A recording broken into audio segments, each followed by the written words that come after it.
नहमदुहु व नुसल्ली व सल्लिमु अला रसूलिहिल करीम।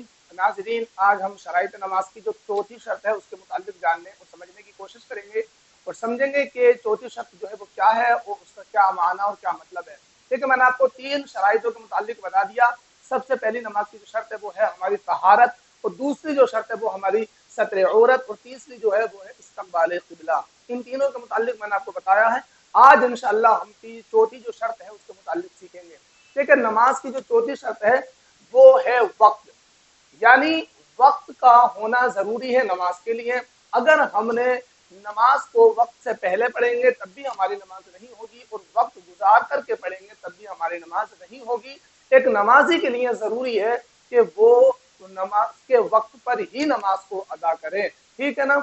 अब ये जाने लेते हैं कि किस नमाज का क्या वक्त है, कब से शुरू होता है और कब जो है खत्म होता है। तो देखिए, सबसे पहले फजर का वक्त। फजर का वक्त जो शुरू होता है वो उजाला निकलने से शुरू हो जाता है, और सूरज के निकलने से पहले पहले तक फजर का वक्त रहता है। इस दरमियान में अगर हम नमाज फजर पढ़ेंगे तो हमारी नमाज फजर होगी, और इससे हट करके अगर हमने नमाज फजर को अदा किया तो हमारी फजर की नमाज नहीं हो सकती। लेकिन फजर की नमाज हमेशा ताखीर से पढ़ना, यानी आखिरी वक्त में पढ़ना मुस्तहब है। अब जो जोहर का वक्त कब से शुरू होता है? जोहर का वक्त जो शुरू होता है वो सूरज के ढलने के बाद से ही शुरू हो जाता है, और ठीक दोपहर के वक्त, यानी जब किसी चीज का साया जितना है उसी चीज का साया जब 2 गुना हो जाए तो उस वक्त जोहर का वक्त खत्म हो जाता है, ठीक है ना। और जोहर की जो नमाज है वो हमेशा बड़े दिनों में आखिरी वक्त में पढ़ना मुस्तहब है, और जो है छोटे दिनों में अव्वल वक्त में पढ़ना मुस्तहब है। अब असर का वक्त कब से शुरू होता है, कब खत्म होता है? तो असर का वक्त ठीक जोहर के वक्त खत्म होने से ही असर का वक्त शुरू हो जाता है, यानी जिस चीज का साया जितना है उससे 2 गुना जब हो जाए उसी वक्त से असर का वक्त शुरू होता है, और सूरज के डूबने से पहले पहले तक वक्त असर मौजूद होता है।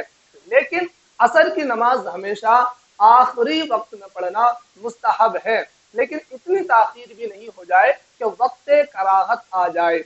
अब मगरिब का वक्त कब से शुरू होता है? तो मगरिब का वक्त जो है सूरज डूबने के बाद ही शुरू हो जाता है, और जो है उत्तर दक्षिण में फैली हुई जो सफेदी होती है उसके गायब होने से पहले पहले तक जो है मगरिब का वक्त रहता है। और हमेशा जो मगरिब की नमाज है वो अव्वल वक्त में पढ़ना मुस्तहब है। ईशा का वक्त कब से रहता है, कब से शुरू होता है और कब तक खत्म होता है? तो ईशा का वक्त उत्तर दक्षिण में जो फैली हुई रोशनी होती है उसके गायब होने से ही शुरू हो जाता है, और जो है सुबह के उजाले होने से पहले पहले तक ईशा का वक्त रहता है। यानी फजर का वक्त शुरू होने से पहले पहले तक ईशा का वक्त रहता है, और नमाज ईशा हमेशा तहाई रात में पढ़ना मुस्तहब है, और आधी रात में पढ़ना ये मुबाह है, और आधी रात से वक्त गुजार करके पढ़ना ये मकरूह है। तो ये नमाज की चौथी शर्त हुई जो मैंने आपको बताया। तो इन औकातों में अगर हम नमाज को अदा करेंगे तो हमारी नमाज अदा होगी, और अगर हमने उस वक्त को निकाल करके फिर उस वक्त की नमाज को अदा करेंगे तो वो नमाज अदा नहीं होगी। उम्मीद है कि आपके ये समझ में आ गया हो।